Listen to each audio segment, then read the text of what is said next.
আজকে ডাল পুরি বানাবো। আজকে বানাবো ডাল পুরি। তাই প্রথমে পুরির পুরটা বানিয়ে নিব। ডালটাকে ধুয়ে এখানে লবণ দিয়ে হলুদ দিয়ে সিদ্ধ করে নিব।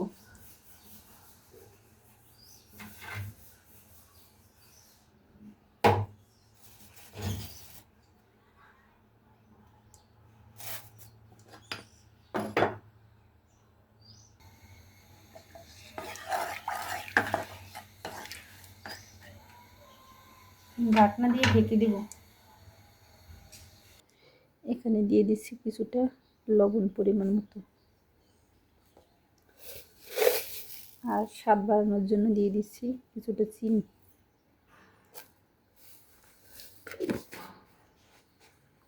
চিনিটা সামান্য পরিমাণে দিয়েছি আমি। আর দিয়ে দিব কিছুটা সয়াবিন তেল।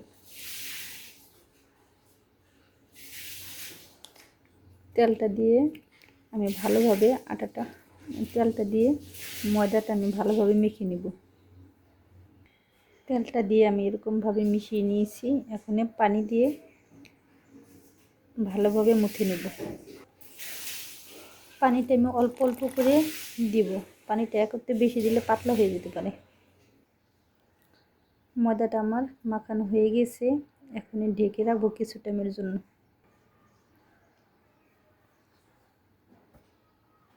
এখন আমি ওদিকে ডালটা রান্না করে নেব। ডালটা চুলায় বসিয়ে দিয়ে আমার ময়দাটা মাখানো দিকে হয়ে গিয়েছে। এখানে ডালটাও সিদ্ধ হয়ে গিয়েছে।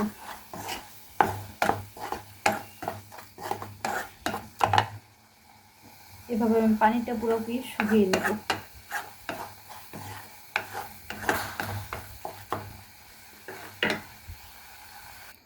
ডালের পুরটার জন্য দিয়ে দিয়েছি কিছুটা তেল, আর দিয়ে দিব কিছুটা আস্ত জিরা,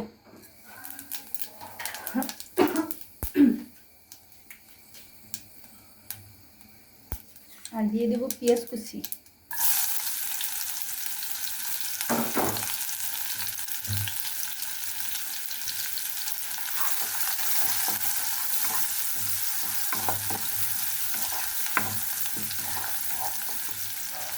আর ঝালের জন্য সামান্য পরিমাণে একটু শুকনো মরিচ দিয়ে দেব। এই মরিচটা একটা মরিচের অর্ধেকটা দিয়ে দিয়েছি।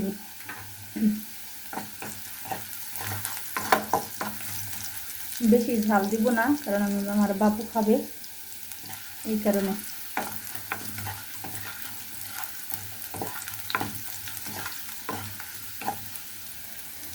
পেঁয়াজটা আমি বাদামি রং করে ভেজে নিব। তারপরে মুসুরির ডালটা দিয়ে দিব। পেঁয়াজটা আমার ভাজা হয়ে গিয়েছে। এখন দিয়ে দেবো ডালটা।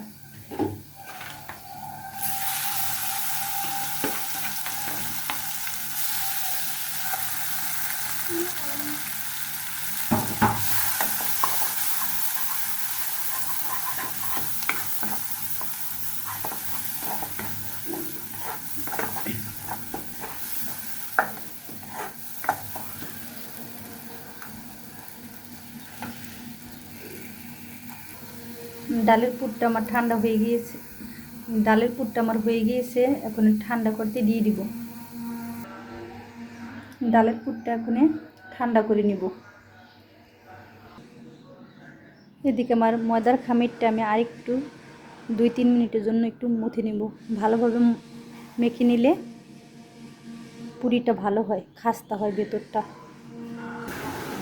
ময়দাটা আমার মাখানো হয়ে গিয়েছে, আর এখানে আমার ডালের পুরটাও ঠান্ডা হয়ে গিয়েছে। এখন আমি পুরিটি বানিয়ে নেব।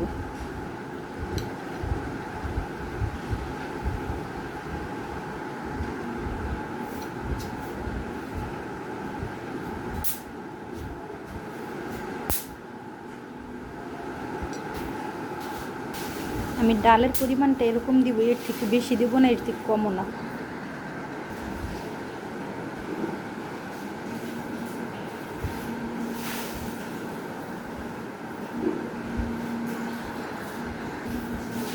এরকম আমি হালকা হাতে বেলে নিব।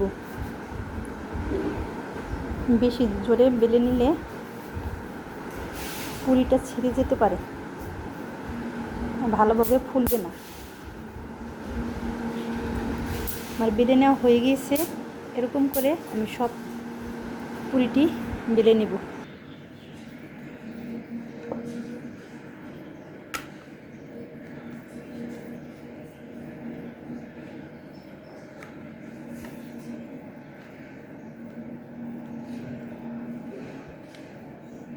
এরকম করে আমি সব পুরিটি ভেজে নেব।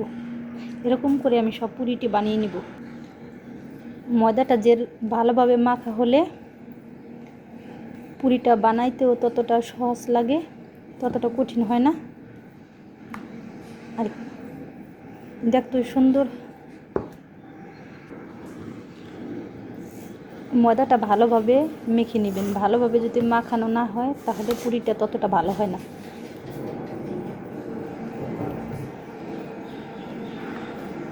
পুরিটার প্রধানই হলো মাখানোটা।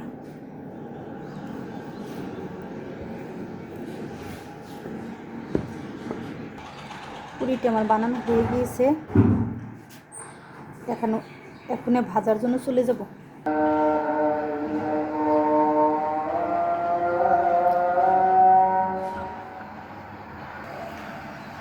এদিকে আমার তেলটা গরম হয়ে গিয়েছে। এখন পুরি দিয়ে দেব ভাজার জন্য।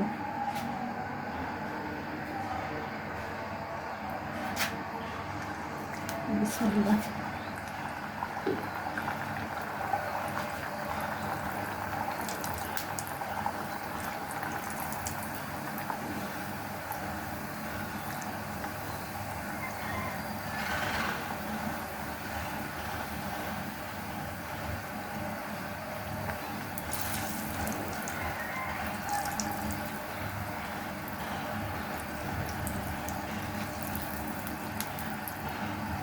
পুরিটা কত সুন্দরভাবে ফুলে উঠেছে।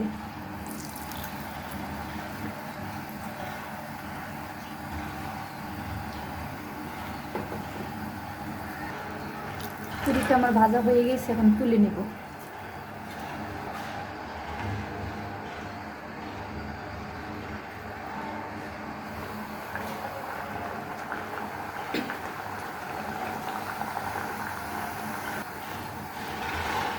ময়দাটা হাতে সময় নিয়ে ভালোভাবে মেখে নেবেন। ময়দাটা যত ভালোভাবে মাখানো হবে পুরিটা ততই ভালো হবে, সুন্দর হবে। ময়দাটা ভালোভাবে মাখানোর জন্য আমার পুরিটা এরকম ভালোভাবে ফুলছে।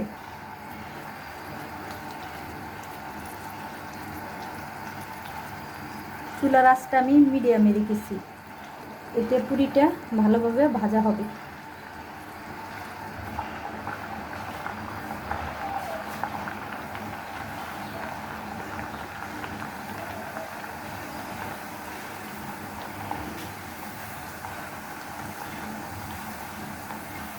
আমার ছেলেটার পুরি খুবই পছন্দ। এখনও বলছে যে আম্মু আমাকে পুরি ভেজে দাও। তো তাই আমি পুরিটা ওর জন্য বানিয়ে নিয়েছি। এ কারণে আমি ঝালটা একটু কমিয়ে দিয়েছি।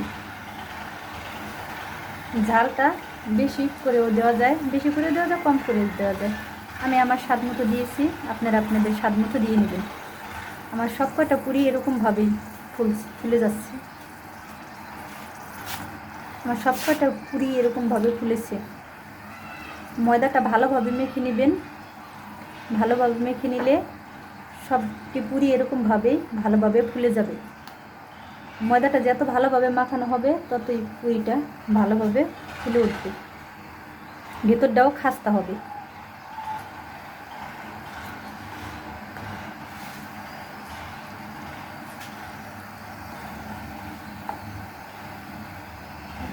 খাস্তা হবে।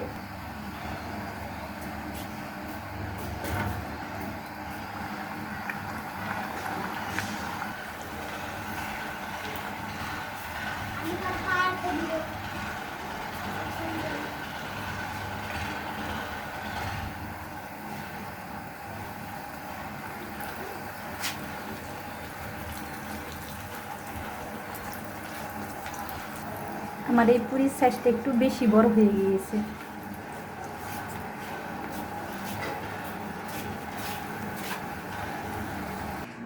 ফাইনালি আমার সব পুরিটি ভাজা হয়ে গিয়েছে।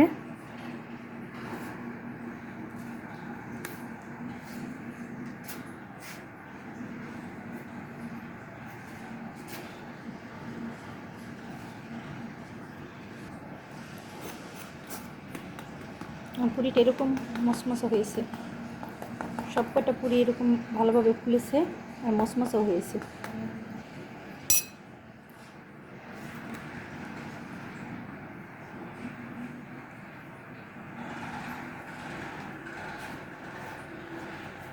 এখন মুসাইব পুরি খাবে গরম গরম? আচ্ছা বসো। মুসাইব মাংসর ঝোল দিয়ে পুরি খেতে পছন্দ করে, অন্য কোনো কিছু দিয়ে সে পুরি খায় না, শুধুই মাংসর ঝোলটা দিয়ে পুরি খায়। বিসমিল্লাহ বলো, আরেকবার বলো। বিসমিল্লাহ।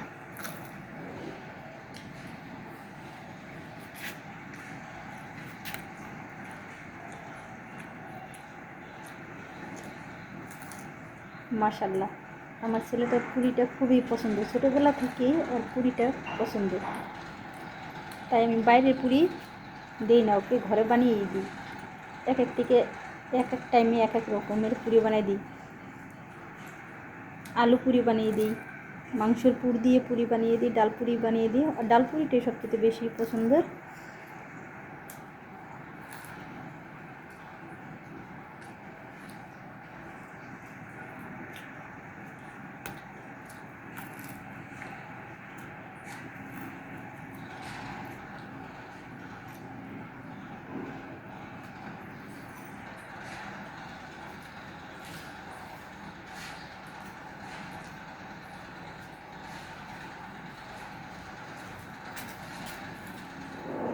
পুরিটা বানানো ভালো হয়েছে মুসাইব। সাইডে মসজিদ, আজান দিবে এখনই মনে হচ্ছে।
আমার ছেলেটা খুবই আস্তে আস্তে খাবার খায়, ওর স্কুলের টাইমেও টিফিন যদি নেওয়া হয় তো খুবই আস্তে আস্তে খায়। এই কারণে আমি বাড়ি থেকে টিফিন বানিয়ে নিই না, কষ্ট করে আমি টিফিনটা বানিয়ে নিই। দেখা যায় আর খেতে খেতে টিফিনের টাইমও শেষ হয়ে যায়, অথচ টিফিন খাওয়াই। টিফিন নেওয়া হয়, টিফিনের সময়টাও শেষ হয়ে যায় খেতে খেতে, কিন্তু টিফিন খাওয়া তার শেষ হয় না। এই কারণে বাইরে থেকে সাইডের দোকান আছে, দোকান থেকে আমি কিনে দিই ওকে খাবার।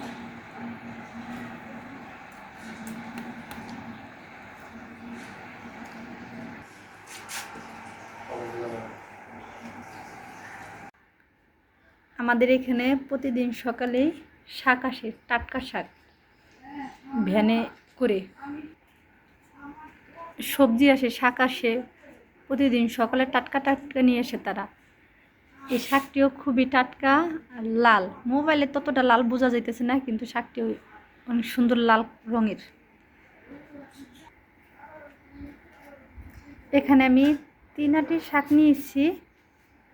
এখানে এই টাকাটি শাকের যেরকম শাকের আটি দিয়ে বড় বড়ই, ছোট না, বেশ বড় বড়ই আছে। আর শাকটি খুব কচি, ছোট ছোট শাক, বাড়তি হয় নাই। আর এখানে আছে আর একটি শাক বেছে রেখেছি। এখানে আছে 1 আটি শাক বাছা হয়ে গিয়েছে, এখানে আছে 1 আটি, এখানে আছে 1 আটি। আর নিয়েছি এক আঁটি ধনিয়া পাতা। ধনিয়া পাতার আঁটিটাও বেশ বড়ই। আঁটিটার দাম রেখেছে 15 টাকা।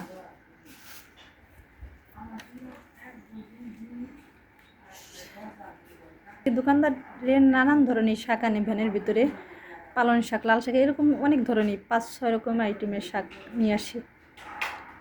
এখান থেকে আমরা প্রতিদিন শাক নিই। এই শীতের মৌসুম ভরে সে আনবে শাক সবজি এরকম সব। এখন আমি শাকটি বেছে নেব, ধনিয়া পাতাটিও বেছে নেব। এখানে ভর্তার জন্য আমি কিছুটা ধনিয়া পাতা নিয়েছি। ধনিয়া পাতাটা আমার পরিষ্কার করা হয়ে গেছে। এখন ধনিয়া পাতাটা কেটে নিব। ধনিয়া পাতাটা আমি কেটে নিয়েছি, দিয়ে দিয়েছি এখানে বড় সাইজের একটা রসুনের অর্ধেকটা। এখানে সামান্য পরিমাণে একটু তেল দিয়েছি। তেলটা না চাইলে নাও দেওয়া যায়, দিতে পারেন। এখানে আমি কিছুটা তেল দিয়েছি সামান্য পরিমাণে। এখন ধনিয়া পাতাটা দিয়ে দিব।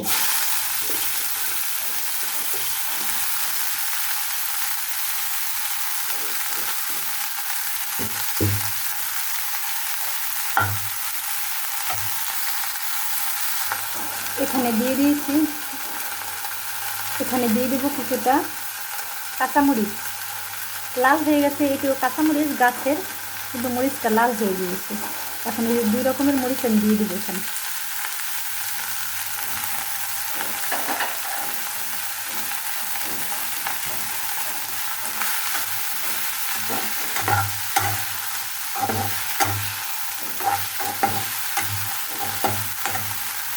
দিয়ে দেব সামান্য পরিমাণ একটু লবণ।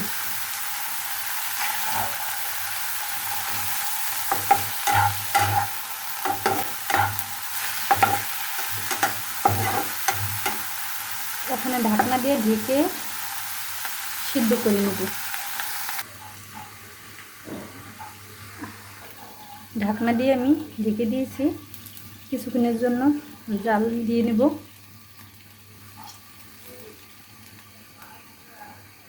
কিছুক্ষণের জন্য আমি ঢাকনা দিয়ে ঢেকে দিয়েছি। কিছুক্ষণের জন্য ঢাকনা দিয়ে ঢেকে দিয়েছি। কিছুক্ষণের জন্য আমি এটাকে সিদ্ধ করে নেব।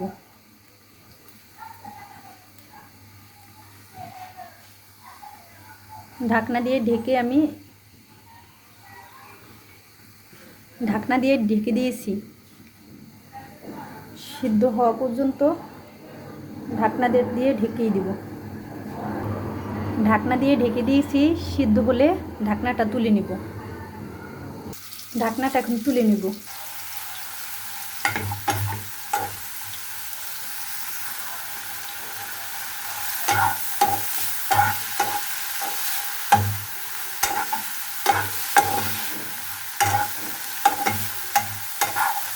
আমি এভাবে ধনিয়া পাতাটা ভর্তা বানাই।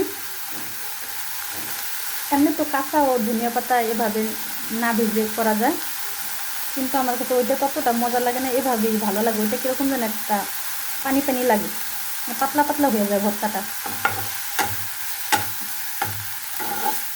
কাঁচা ভর্তাটার আবার অন্যরকম একটা স্বাদ, এটার আবার অন্যরকম একটা স্বাদ।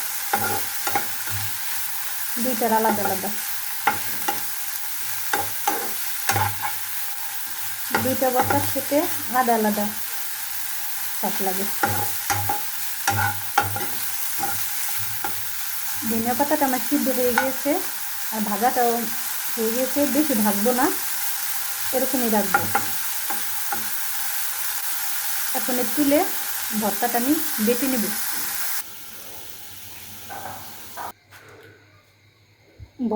ভর্তাটাকে আমি এখন বাটায় বেটে নেব।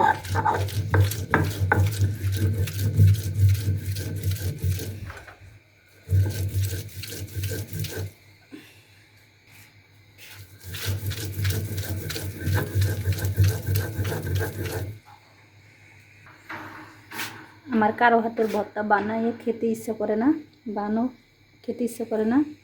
নিজে যদি পারি বানিয়ে ভর্তা খাই, আর যদি না পারি না খাই, কারণ ভালো লাগে না। ভর্তাটা আমি এভাবে সুন্দরভাবে বেটে নিব। ভর্তাটা আমার বানানো হয়ে গিয়েছে। এরকম ভালোভাবে আমি ভর্তাটা বেটে নিয়েছি। এরকম করেই ভর্তাটা আমি বেটে নিয়েছি। ভর্তাটা যদি এরকম ভালোভাবে বাটা হয় তাহলে খেতে অনেকটাই মজা লাগে ভর্তাটা। এখন ভর্তাটা তুলে নেব একটা বাটিতে। এদিকে আমি চাপিলা মাছটা ভেজে নিচ্ছি।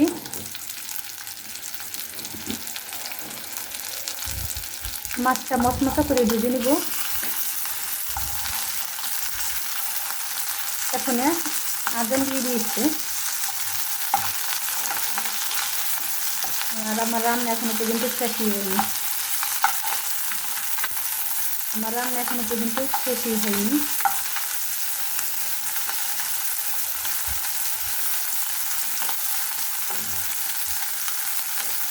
এদিকে চাপিলা মাছটা ভাজা হতে হতে আমি ধনিয়া পাতাটা বেছে নেব ভর্তা করার জন্য।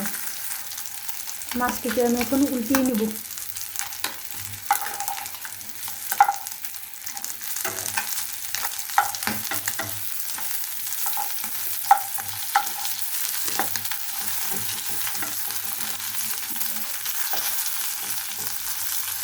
অপর পিঠটাও আমি এভাবেই মশমশা করে ভেজে নেব।